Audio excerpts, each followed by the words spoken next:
Isa na namang napakasayang araw. Napakasayang araw dahil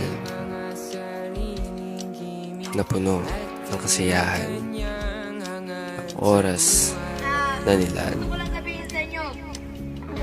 Oras na punong-puno, kasiyahan, kantahan, ng kung anong treat magawa.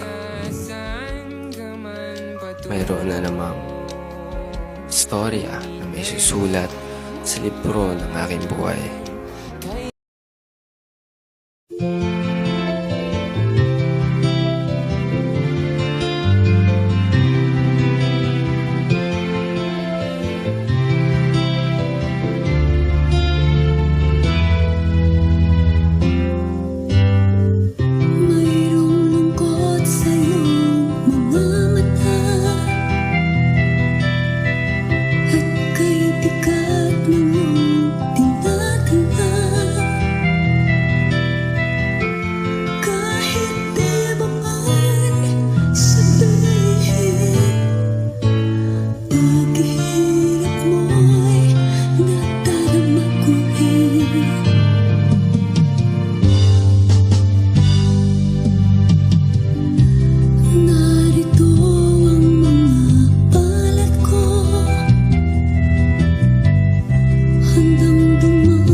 Ito yung taong hindi lang basta kaibigan, hindi lang basta nakakasama sa galaan, hindi lang basta katropa o kabarkada, kasi ito yung taong maiintindihan ka, na para bang magkadugo kayong dalawa.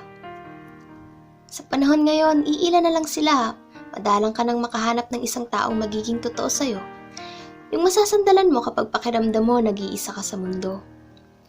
Sa mundong mapanghusga, ito yung klase ng kaibigang hindi lang nandyan kapag may kailangan, kundi mananatili lagi kahit lahat sila ikaw ay pag-iwanan. Problema? Sikreto? Sa kanya, malaya kang makakapagkwento. Hindi gaya ng iba na kapag nag-away kayo, asahan mo kakalat yan sa ibang tao. Kadramahan mo sa buhay? Siya lagi ang nandyan para ikaw ay damayan, kasabay ng mga payo niyang dulot ay kabutihan. Kung madalas ikaw ay pag-agalitan at kung minsan, di na kailangan ng salita, sa pakikinig niya pa lang nakakagaan na ito ng kalooban. Ganyan ang matalik kong kaibigan. Tandaan mo pa ba, nung araw na una kitang nilapitan, tinanong agad ko anong iyong pangalan, yung akala mo ang sungit ko, pero kabaliktaran pala ito ng inaasahan mo. Siyempre, hindi na umabot ng linggo. Kasi unang araw pa lang, magkasundo na agad tayo. Hindi ko nga rin alam kung paano. Siguro talagang komportable lang tayo sa isa't isa. Tandaan mo ba, nung ako'y nakaupo lang sa tabi mag-isa, alam mo bang ang saya ko nung lumapit ka hanggang sa lagi mo na akong sinasamahan kahit di ka nahihiyain pa. Lalo na yung di mo pagdadalawang isip na ako ay tulungan, na umabot agad sa kopyahan makapasa lang sa exam, pati yung una nating pag-aaway dahil lang sa maliit na bagay, yung mga tampuhan nating uuwi agad sa batian, yung mga kalokohan nating mas nagpapatatag ng ating samahan. Tapos dinaig pang hanatin yung magkakambal kasi di na tayo mapaghiwalay. Kulang na nga lang sa inyo na ako manirahan, umaga, tanghali, gabi, ikaw ang kasama. Hindi rin naman nakakasawa kasi walang araw na di tayo tumatawa. Sa lahat ng bagay magkasundo tayo na tila may sarili tayong mundo kung saan tayong dalawa lang yung nagkakaintindihan. Yung wala tayong pakialam sa iba basta ang alam natin, tayo'y masaya. Di ko man ito laging sinasabi sa'yo, pero lubos akong nagpapasalamat dahil nagkakilala tayo at pinatunayan mong hindi lahat ng tao pare-pareho. Sa mundong abusado, pwede pa rin pala akong magtiwala ng buo. Dumating man yung araw na kailangan ko nang magpaalam, ngunit makakaasa kang lahat ng ating pinagsamahan ay nakaukit sa aking puso't isipan.